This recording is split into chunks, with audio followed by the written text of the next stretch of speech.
சமூக ஆர்வலரான அன்னை விஜி சரவணன் அவர்கள் கடந்த 4 ஆண்டுகளுக்கும் மேலாக ஸ்ரீவைகுண்ட தொகுதி மற்றும் அதன் சுற்றுவட்டார பகுதிகளில் உள்ள ஆதரவற்ற ஏழை எளியவர்களுக்கு இல்லம் தேடி மதிய உணவு மற்றும் இரவு உணவு திட்டத்தை ஏற்படுத்தி உணவு வழங்கி வருகிறார். இந்நிலையில் தமிழக வெற்றிக் கழகத்தின் ஐம்பெரும் கொள்கை தலைவர்களுள் ஒருவரான சமூக ஆர்வலர் அஞ்சலை அம்மாளை கொள்கை தலைவராக அறிவித்ததன் ஈர்ப்பால் தமிழக வெற்றிக் கழகத்துடன் இணைந்து தமிழக வெற்றிக் கழக தலைவர் தளபதி திரு விஜய் அவர்களின் ஆசியுடன் கழக பொதுச் செயலாளர் அண்ணன் புசி என் ஆனந்த் அவர்களின் வழிகாட்டுதலின்படியும் 21/12/2025 அன்று 1286வது நாளாக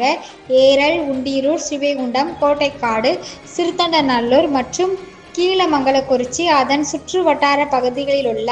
161 ஆதரவற்ற ஏழை எளியவர்களுக்கு தமிழக வெற்றிக் கழகம் தூத்துக்குடி மேற்கு மாவட்டம் சமூக ஆர்வலரான அன்னை விஜி சரவணன் அவர்களின் சார்பில் மதிய உணவாக முட்டையுடன் கூடிய சிக்கன் குழம்பு சாப்பாடு வழங்கப்பட்டது.